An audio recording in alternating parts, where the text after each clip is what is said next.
সরকারি আধিকারিকদের নিয়ে সাবরুমের সবজি বাজার ও দৌলবাড়ির গাঁও পঞ্চায়েতে বুদ্ধ বিহার পরিদর্শন করলেন বিরোধী দলনেতা জিতেন চৌধুরী।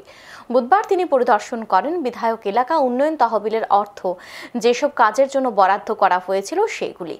বিরোধী দলনেতা তথা সাবরুমের বিধায়কের সঙ্গে ছিলেন সাবরুমের এক্সিকিউটিভ ইঞ্জিনিয়ার সঞ্জীব রায় ও অন্যান্যরা। সাবরুম উন্নয়নের জন্য 10 লক্ষ টাকা বরাদ্দ করা হয়েছে। বুদ্ধ বিহারের জন্য 21 লক্ষ টাকা বরাদ্দ করা হয়েছে। বৃহস্পতিবার বিরোধী দলের নেতা শ্রীনগর অঞ্চল সহ অন্যান্য এলাকার উন্নয়নমূলক কাজগুলো পরিদর্শন করবেন।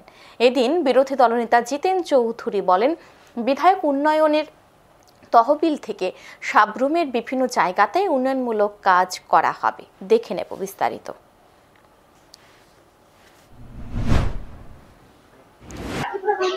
আমার যে বিধায়ক এলাকা উন্নয়ন প্রকল্প যত সামান্য যে তহবিল আছে এই তহবিল থেকে এখানে একটা এই কমিউনিটি হলের স্যাংশন করা হয়েছে, টেন্ডার হয়েছে, ইঞ্জিনিয়ার সাহেবরা আছেন, আজকে দেখতে এসেছি।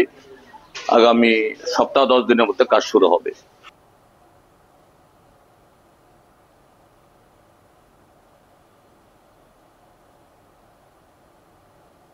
এখন সময় বিরতির সঙ্গে থাকুন।